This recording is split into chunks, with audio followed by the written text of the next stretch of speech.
2,490 commutations in one day. How many of those done by Autopen? It is Will Cain Country, streaming live at foxnews.com. Fox News YouTube, Fox News Facebook, terrestrial radio, Apple, Spotify. On demand or live, we're here for you 5 days a week here at Will Cain Country. The Daily Signal's national correspondent, Tony Kinnett, is also here for us today. And we're glad to have him on the show. What's up, Tony? Oh, just living the Hoosier dream up here. How's Texas? It's rainy still. It's been the rainiest July that I can remember. We've obviously well discussed the tragedy and the reasons and the negative effects of that. One thing I'll tell you is, man, it's usually dry and hot. Now it's humid and hot and wet. It's amazing. Everything's green. Let's put it that way. Everything's green and every lake is full of water here in Texas.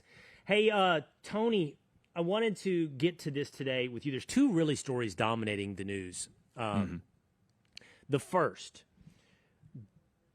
the New York Times is reporting that Joe Biden used the Autopen for his pardon of Dr. Anthony Fauci, and he may have not been the one to give the final sign-off on this. I want to read this from the New York Times to you, Tony. This is sort of a TikTok. I want to be clear.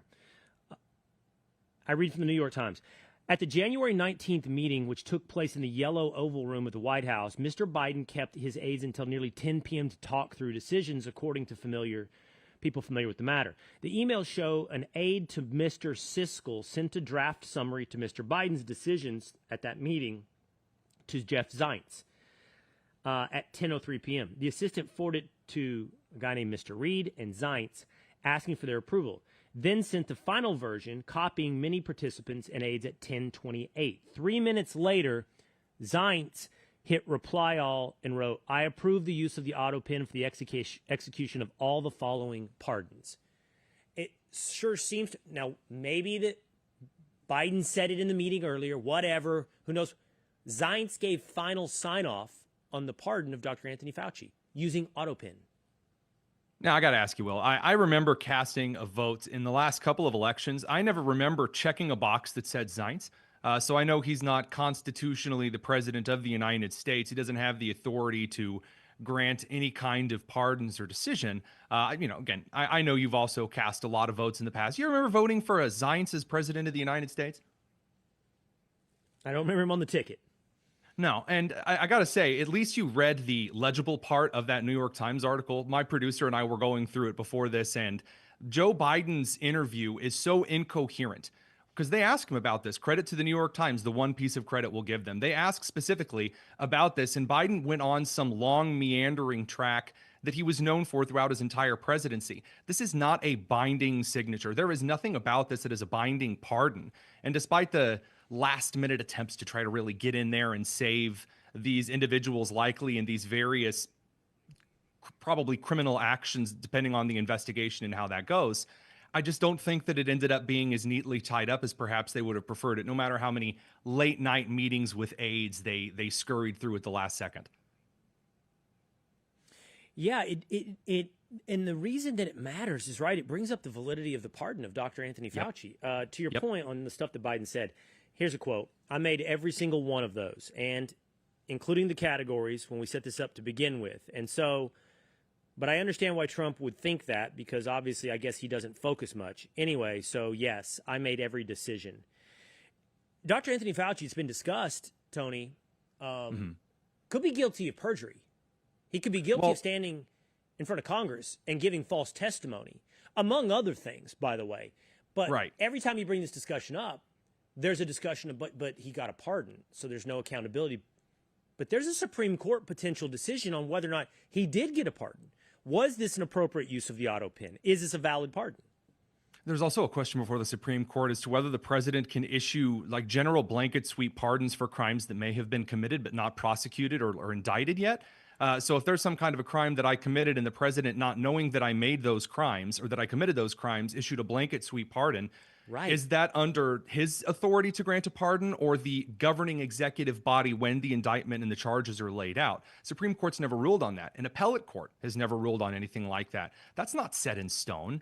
Additionally, you have Fauci not just committing perjury, perhaps, allegedly, as we say in the industry, but then you also have individuals who may have committed a type of financial fraud by misallocating funds from Congress, by giving funds to institutions or organizations in which Congress did not allocate money, that violates national security clauses as well as economic clauses. I mean, there are more skeletons in this closet than a Spirit Halloween display. It's ridiculous. I don't think about Spirit Halloween displays as much as you should in life. Nice analogy. But you make a great point. I actually love this. I'd love to hear what the Supreme Court has to say. It's a little bit like pre-crime, like from Minority Report. So Fauci, Hunter Biden, his brothers, Joe Biden's brothers, Larry O'Connor, the front man got between AmeriCorps and them, of course, as well, because, I mean, that man fronting not only the Biden cover-up of the mental collapse, but also that between that AmeriCorps $200,000 check that James Comer posted a copy of to X.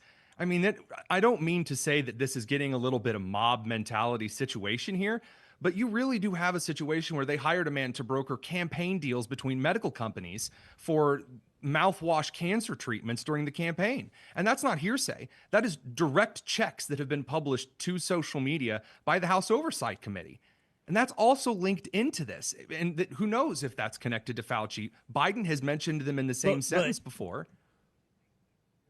But what I like that you're bringing up is, okay, so here, let me veer off the road and come back to this. Here is Joe Biden issued, I have it right here, 2,490 commutations. That's more in a single day than any prior president granted over their entire presidency. He issued last-minute preemptive pardons for his 3 siblings and their spouses. He issued last-minute preemptive pardons for Fauci, Milley, General Mark Milley, and members of the House January 6th committee. He pardoned his son Hunter after repeatedly saying he wouldn't and insisting no one is above the law. He commuted the sentences of 37 out of 40 federal death row prisoners. And he did the vast thousands, 2,490 commutations more in a single day by doing so according to criteria, not individual cases. So if their sentencing criteria and crime criteria hit the certain patterns, right, then they got commutations. And by the way, that's how many of these were done by the Autopen, and final judgment call was made by many of his underlings because he approved categories of people to be had their sentences commuted. But what I'm more interested in, that's grotesque on its face. And also possibly but what I'm interested in is what you said. But the preemptive pardon, you're not charged with anything, but we're going to go ahead and give you a blanket commutation. That cannot be constitutional. So what? If Fauci in the future, it's discovered that in that time frame of his pardon, literally murdered 10 people, you wouldn't be able to do anything? Nothing? Yeah, so that's the weird question here, because again, this all goes back to how the Nixon pardon was worded. The idea of, well, any crimes that he may have committed during that time, and it was allowed to stand as kind of a rebinding the country moment. And I've said for quite a while, that was a huge mistake to let that stand as that was set, because it sets up this weird law through precedent situation. Well, because it was worded this way, therefore Ketanji Brown Jackson can break out the crayons and say, well, actually, it means something totally different. That's not how the Constitution and U.S. law was supposed to function. The Founding Fathers, in both the Federalist and the Anti-Federalist papers, made it explicitly clear that U.S. law was not supposed to be used to create what they called a French argumentation, mixing up the law in order to create these spurious situations based on the wealth of the person in front of you being charged with something. And here we have that for Anthony Fauci. What he said in the past doesn't matter unless it does. What he said before Congress doesn't matter unless it does. The money that he sent places for gain-of-function research doesn't matter unless it does. And then when you ask Biden about it directly, we end up finding out that he cannot articulate specific instances that happened, but what he said in those meetings was very legally binding because he gave the orders definitively to those aides. Couldn't remember what executive orders regarding natural gas he signed to Mike Johnson of Louisiana. But oh yeah, he could remember an order that he gave at a 2:30 in the morning meeting between aides that some guy named Zeiss authorized, whoever he is. Meanwhile, much of the right, Tony, has been focused on Jeffrey Epstein. Mm-hmm. Turning Point USA had a conference this weekend, and that was the subject matter of a lot of the different speeches given by various conservative commentators. There were reports on Friday that Dan Bongino, assistant FBI director, was very upset with Attorney General Pam Bondi over the way the Jeffrey Epstein thing was handled. And then President Donald Trump posted this, I believe it was on Saturday. It's a long post on Truth Social. I'll share some of it with you. He said, "What's going on with my, quote, boys, and in some cases, quote, gals? They're all going after Attorney General Pam Bondi, who's doing a fantastic job. We're on one team, MAGA, and I don't like what's happening. We have a perfect administration, the talk of the world, and, quote, selfish people are trying to hurt it all over a guy who never dies, Jeffrey Epstein. For years, it's Epstein over and over again. Why are we giving publicity to files written by Obama, crooked Hillary, Comey, Brennan, and the losers and the criminals of the Biden administration who conned the world with the Russia hoax, the 51 intelligence agents, the laptop from hell, and more. They created the Epstein files just like they created the fake Hillary Clinton Christopher Steele dossier they used on me. And now my so-called, quote, friends are playing right into their hands." He goes on to say, if he seems to be addressing the way this has worked, Tony, is people seem to be having this conversation on 3 levels, primarily 2. Level 1, that the United States has a problem with powerful pedophiles running cabals of pedophilia, and Jeffrey Epstein is the typical example or the preeminent example of this, and we need accountability. That's one level. Level 2, the left is jumping on that, and they're saying, and it includes Donald Trump, and that's why you won't release it. That's why I stopped just before Donald Trump wrote this line. Why didn't these radical left lunatics release the Epstein files? If there's anything there that could have hurt the MAGA movement, why wouldn't they use it? He has a great point. Like, if Trump is in the files, wouldn't Joe Biden have done something about it? Like he did everything else. The entire left did everything they could to stop Donald Trump. This would have been a good way. And then the third level is, not as often discussed, but the third level, Tony, is the reason that you're not getting the full disclosure on Jeffrey Epstein is because it has national security implications, and Jeffrey Epstein was part of something bigger, perhaps connected to foreign intelligence agencies, and you'll never hear the truth, no matter who's the president, because of national security concerns. 3 levels to what's going on with Jeffrey Epstein. I guess I should add a 4th.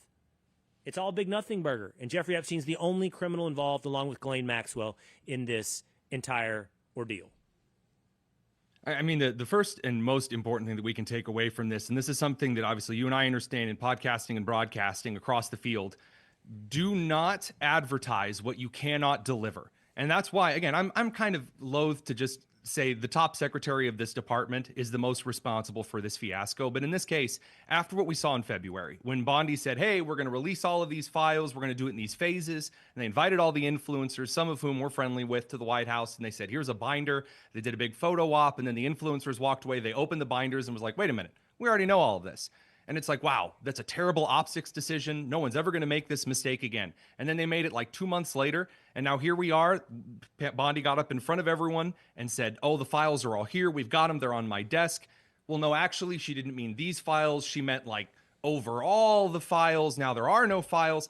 You don't have to answer for certain things if you don't make the promises. So even before we get to the cover-up argument, look, if you're going to make promises, you got to deliver. And the other White House media and the social media accounts, they understand that they're trying to deliver based on promises the president made.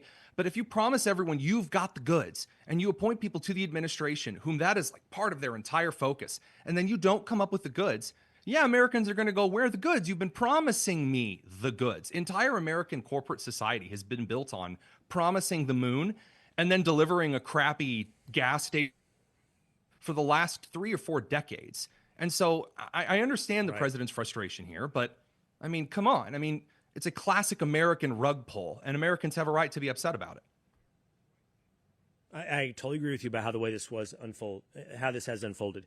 By the way, speaking of conspiracy, CMO313 points out Will Cain is a former Disney employee who loves the Cowboys and Jerry Jones.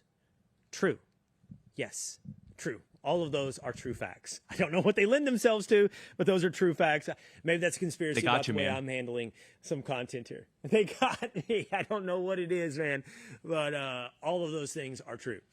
Do I love Jerry Jones? I don't know, by the way. That's the only one that might be a little. I am a former Disney employee. I do love the Cowboys. Not sure I love Jerry. Like Jerry Jones, I think. Not sure I love Jerry Jones. By the way, Tony, here is comedian and podcaster, very successful podcaster, Andrew Schultz on what's going on within MAGA. The only party right now that to me seems America first is the Democrat Socialist Party. Yep. Bernie is America first. Mamdani and all his ideas that he will not be able to execute, and I frankly think many of them are not good ideas, but he is no doubt New York first. The policies seem to want to help people here. That's what I care about. If MAGA wants to take this America First thing back, they got to start looking out for America, and it doesn't seem like they're doing. Lying to Americans is not America First. I don't know. Real quick, Tony, while I have you here, two-a-days, if you can bring yourself in, is the lying about Epstein, is that what he's referencing? Yes, about he's referencing what you guys were talking about exactly. Okay. Kind of setting it up like there is something and then not delivering. Okay. Well, first of all, there's a lot of ways, Tony, I want to talk about what I just heard from Andrew Schultz. So first, I think there is very fair criticism, as you point out, about the way this has been handled with Jeffrey Epstein. Two, I think that the administration of Donald Trump has done a remarkable job of living up to the promises of America First. From immigration policy to tariff policy to economic policy to foreign affairs, it has literally been the fulfillment. And even the Iranian bombing, if that's something they're pointing to, it's not America First. I think what's happened, three, is that populism, and I like populism, seems to now define America First. And Mamdani is anything but America First. But he may be populist, right? He's a socialist populist. Right. He's not American populist. Like, he's wide open to anti-Western civilization, wide open to illegal immigration, wide open to all these other things that maybe play in New York in terms of populism, but certainly isn't in America First. So it makes me wonder, what does Andrew Schultz really want if in any way, and I like Andrew a lot, if in any way you can look at Mamdani and say he's serving New Yorkers first, America first? I think there's an element of First of all populism is emotionalism, and that's not necessarily a bad thing, but it's saying, I don't like this thing. It should not be this way. And sometimes that's a very effective thing that a lot of people don't want to admit, that kids shouldn't be, being served trans porn in school. Yeah, I think that's something that we don't like and that should be, swept away. But then when you have someone in the opposition party, it's so much easier to politically campaign and to govern. That's a key part of it. And when you get, as the opposition party, the opportunity to say, Americans don't like this thing, it is bad, I would fix this thing. Well, that's going to be popular. Mamdani saying, I wish people had enough food to eat. Wow, that's a bold statement. I can't believe no one ever thought of that before. And then they get into power and, communism of 60, 70 million dead. So if you're looking at the history of these individuals, Bernie Sanders, he says that we give too much money to everyone else, so we're going to get up and praise Bernie Sanders for all of for what? For owning multiple lake houses and honeymooning in Moscow? Is that what's America First? I'm sorry. Show me the things that Bernie has done. In this time, a senator from Vermont talking in angry voices on stage. What about that is America First? Show me, because what this sounds like is preening. Well, I'll give you one. But I'll give you one on Bernie. He seems to understand the value of borders. Of all of these guys, at least he does understand the value of borders. Not enough to break with the caucus in voting, though. And that's the thing. When he comes to campaign, he says, look, we have to have the borders because otherwise people will not have the jobs with the socialism. And when the problem is when it comes to voting with the caucus, though, he still ends up breaking away. I mean, at least Fetterman, as many problems as Senator Fetterman has, occasionally does flip to Senator Betterman and does approve funding for things like ICE. Not if it's part of the big, beautiful bill, but he does approve of the general aspect of security in a way that Bernie Sanders will complain. He thinks ISIS tactics are very terrorist and it's very terrible. I'm flying around with AOC all the time. She tells me how terrible it is. Yeah. Well, okay, but So this is the problem with populism, that it is a fire that can burn out of control, and it is totally unmoored from any coherent set of ideas. I like a lot of things about populism. I used to simply hate populism. Now I understand the value of it. But I also think, like fire, it has to be controlled. Absolutely. Because it can easily veer into, it can easily veer into, and I'm putting a Coke machine in the Commons, right? Every campaign slogan of everybody running for vice president of student their middle council. school classroom. Yeah. Totally. Well, and the real world version of that is literally like in Mexican politics, handing out groceries in the voting line. That's buying votes. But it's like promising things, constantly promising things you cannot deliver, by the way, but making those promises. And that could be in Brazil or in Mexico, whatever it may be. And that's the version you're getting with Mamdani. Or Louisiana in Promises about what I'm gonna 1933, give even you. if it's from the right. Every man a king.